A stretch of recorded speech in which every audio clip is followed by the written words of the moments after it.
mamaya, sabi may 1-0 na lang.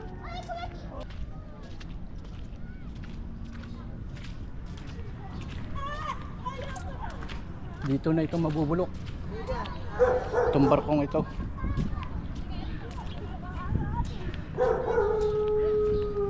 Puta natin ito.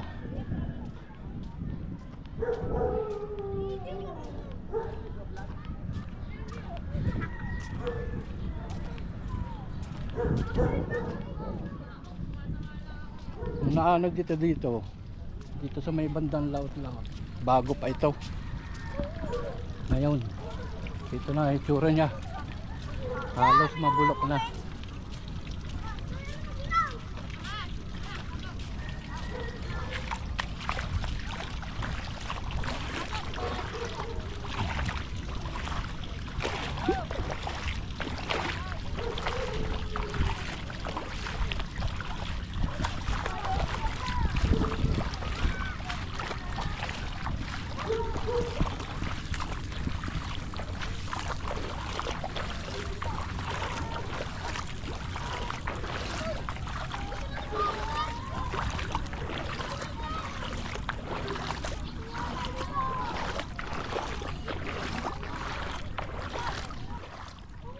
Kaya pag bumabagyo, inaabot ng bagyo sila diyan, napapadpad sila patabi pag mahina yung sao nila.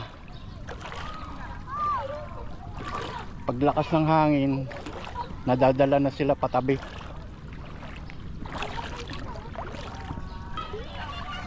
Halos mabulok na yung barko. Dito na mabubulok ito.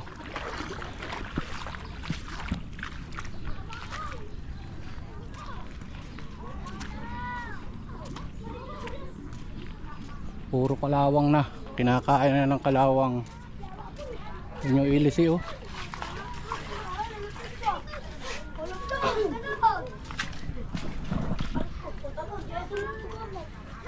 Ito yung ilalim ng barko. Ito sa may simon at ilisi.